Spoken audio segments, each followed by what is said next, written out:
Alors le gouvernement justifie ces suppressions de postes par la baisse démographique dans l'école. Donc qu'en pensez-vous? Et est-ce que vous constatez vraiment cette baisse du nombre d'élèves sur le terrain? Alors, Séverine Diane, adjointe aux affaires scolaires. Cette baisse, je ne sais pas si on peut vraiment dire qu'il y a une baisse, mais là où on revendique surtout le Confront-Sologne, c'est qu'à ce jour, il nous annonce 3 fermetures de classes sur 6 écoles que nous avons.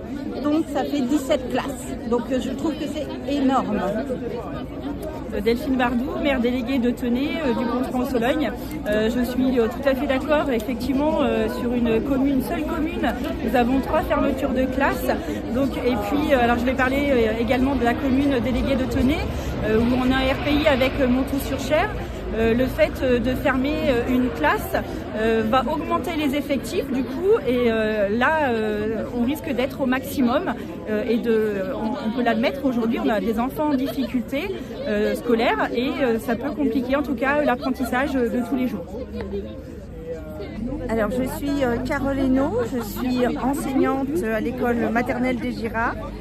Et c'est la 3e fermeture que je subis de toute ma carrière. Et effectivement, il y a baisse des effectifs, mais je pense que c'est le moment d'avoir des classes à petits effectifs pour pouvoir travailler correctement avec les élèves. On n'a pas les mêmes élèves qu'il y a 25 ans.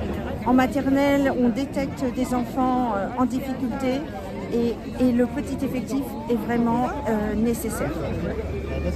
Je m'appelle Émeric Moyot, je suis parent d'élèves du RPI Tenay-Montoux. On a aujourd'hui 7 classes depuis beaucoup d'années et il y a une classe qui est menacée de fermeture. Donc pour le bien-être des enfants, pour que tout se passe bien, on veut défendre cette classe et idéalement qu'il n'y ait aucune fermeture au niveau des écoles publiques pour que tous nos enfants soient bien encadrés dans les classes. Voilà, donc c'est pour ça qu'on vient faire cette manifestation et représenter un maximum de monde avec les enfants, avec les enseignants, avec tout le monde pour défendre les classes.